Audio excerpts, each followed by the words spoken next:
when change happens, it threatens that view. And if that view is threatened, and maybe then there's no way that it can exist, or I can't see how it can exist, I have, as you mentioned, quite a lot of uncertainty then, which probably is then going to prompt an emotional reaction, as I can't see what the future is.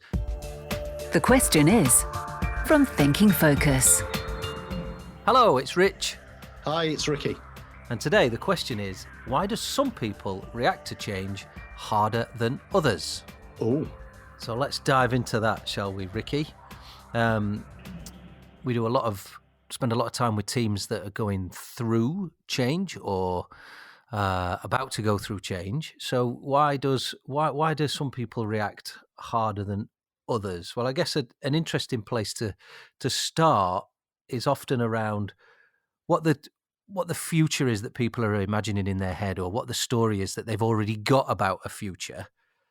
And then change happens and it might not align with that narrative or that picture they have in their head.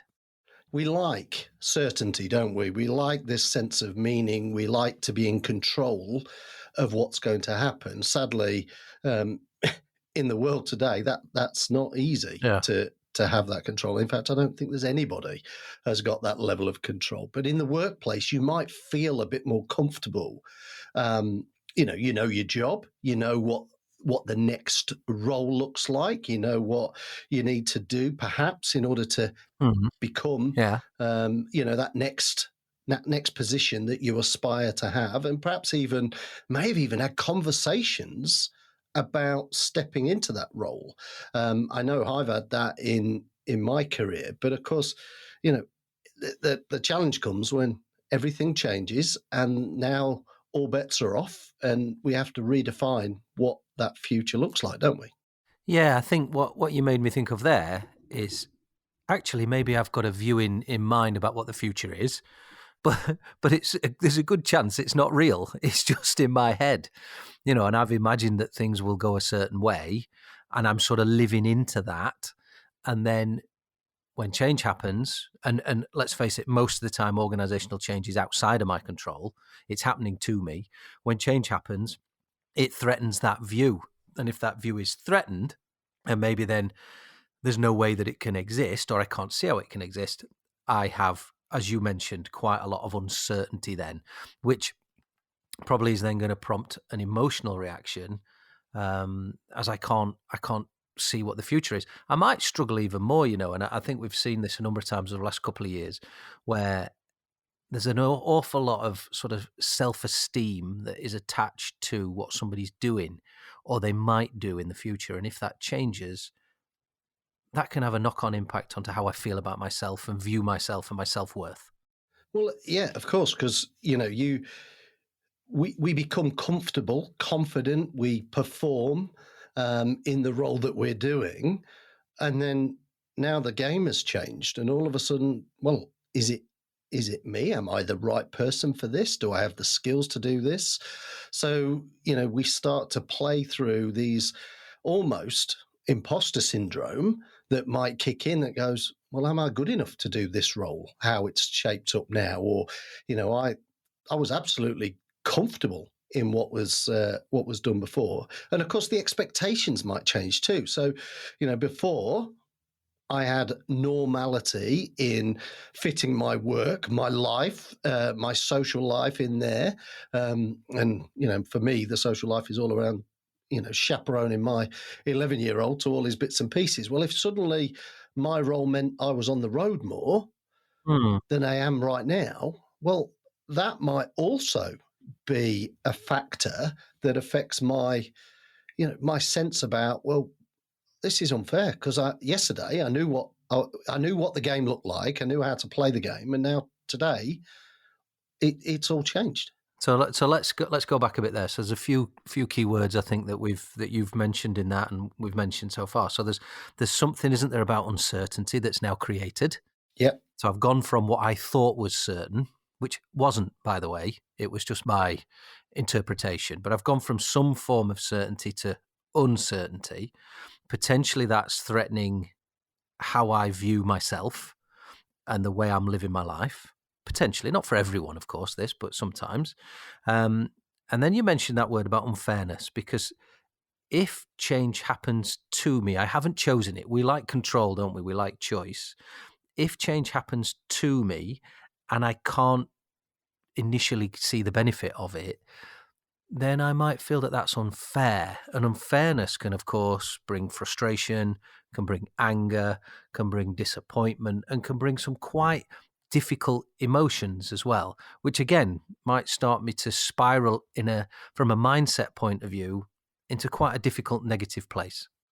And I think unfairness is very emotional, isn't it? It is that, and probably you'll start to look at how does that play out for others, for my colleagues? Are they gaining from this change or losing? Did I feel like, certainly when I look back in my career, there was always almost like an entitlement about how you would grow and progress, particularly in the world of financial services. And of course, that all changed. And now all of a sudden, it's based on your behaviors, it's based on your performance and your attitude, and all of those factors now play in, which means somebody who can do the job and perhaps has served their time isn't necessarily going to get the next rung on the ladder just because they've served their time.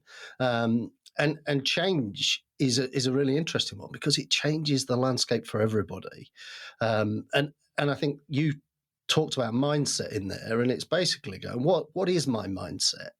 How does that play out? Am I looking at change as an opportunity? Because out of change will come some opportunities.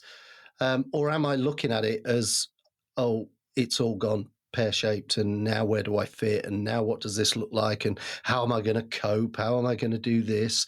I think that whether I view it as an opportunity or a threat, if you like, it often depends on whether I can see a new future or not. Because the time I spend with, I spend with teams and stuff like that, is the ones that really struggle is when they can't see a future that outweighs what they've lost. Because we know all change involves loss. Now, actually, I can get over that loss really quickly if I can see the new thing outweighs the old thing quite significantly. If I can see that and see it quickly, I'm going to see it as an opportunity. I'm going to move on. But what you were talking about there, we mentioned mindset as one of the things that plays into that for different people and why some people might take it harder. If we look at, we're all different, right? So our personality is different. Well, what if my personality, perhaps I'm less open to new experience. Maybe I'm more cautious. I'm on that cautious end of the spectrum rather than open, which might mean it might take me a little longer. So I might take change harder. What if I'm more nervous, more neurotic in personality rather than more confident? Can I just check? Is this a self-assessment that you're doing here, Ron? Well, yeah, definitely, yeah. Yeah, so that's going to have an impact as well. So we can't all approach the same change in the same way because we're all different people with different backgrounds and different personalities. I mean, that's really interesting because, I was with a client earlier this week, actually, and we were talking about, but they're not coming on the journey. And I go, well, have you given them any sense of what the journey will look like for them? Have you taken the time to help them? Because you use this term of loss. And you're right, we value loss twice what we value gain. And therefore, we need to make sure that the future looks brighter with not just what's going to change, what's going to be new and exciting, but also what's going to stay the same, because it's about balance in there.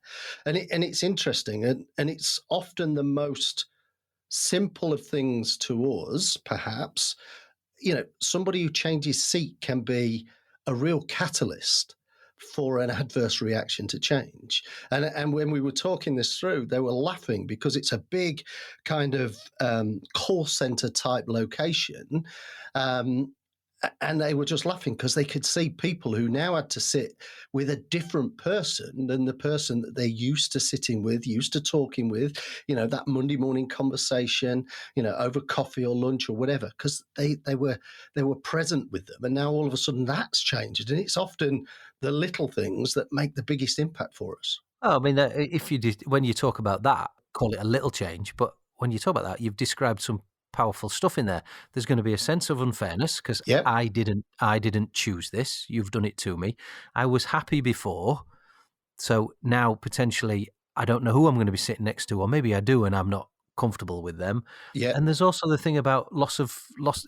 I didn't choose it. Loss of control. You've made this choice on my behalf, and we know that we all lack a level of control or a perception that we've got control over our lives and the way that we do things.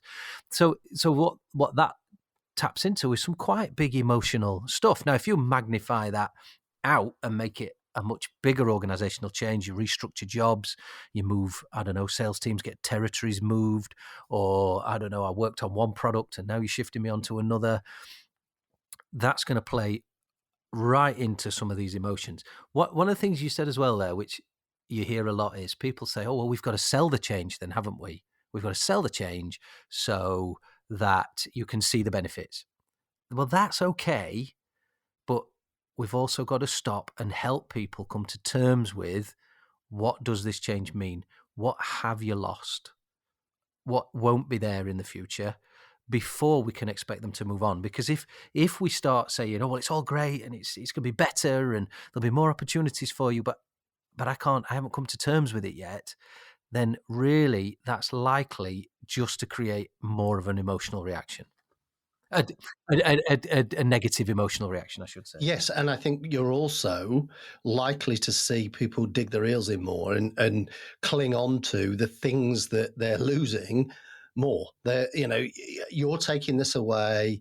I like sitting with Richard. We get the job done and we have a laugh and we do all the things that make it feel good to come to work. And now you've taken that all away.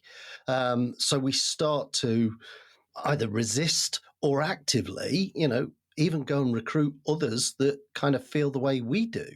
So I think, simply selling the future is only part of that equation. I think you're absolutely right. We've got to at least start from a perspective of, what we're leaving behind, what's staying the same, and what is going to be new.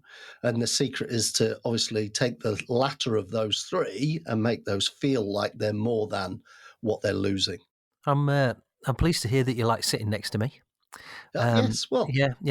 My feedback for you would be that you make that smelly lunch in the microwave and then bring it to your desk, and I don't like that. So I'm quite happy if you get moved, to be honest. okay. So what we're saying here is, I guess, Ricky, and maybe you reflect back, but we often create a future in our head. Well, we do this all the time, that isn't real. If that is changed by someone else and the circumstances change, then that can cause some people to have quite a hard negative reaction, which creates, that might be around uncertainty, unfairness, loss of control. My personality is going to play into this. And it could, in some cases, people could unravel because they would start to question their worth. And it might not just be, like you said, actually, if your job changed significantly and you couldn't do the things you need to do in your personal life, then actually things could start to unravel because maybe you're not the person you thought you were. Yeah, totally. And I think for managers and leaders, it always comes back to, do I really know my people?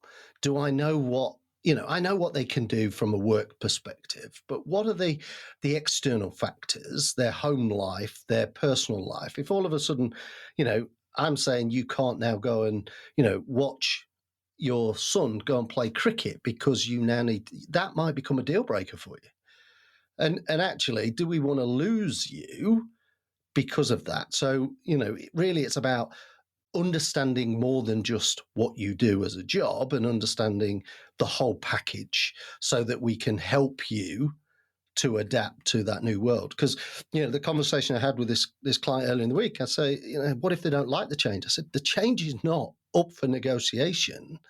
We are making the change. We've done the thinking, one would hope, about what the future looks like. Our job is to help them understand how they fit into that. And if they don't, well, that's okay. Let's have an adult conversation about how that works. But fundamentally, we have to go through the process of helping them to understand what the reality is. Because I think you made that really interesting point that says, I've almost played the future out in my mind. I've seen it. Therefore, all of a sudden, you've changed my future view. Yeah. And I feel, that's almost an affront, because I've already worked out what it's going to look like, where I'm going to sit, who I'm going to be with, who's going to come on that journey with me. And all of a sudden now, like I say, all bets are off. So how do we do that?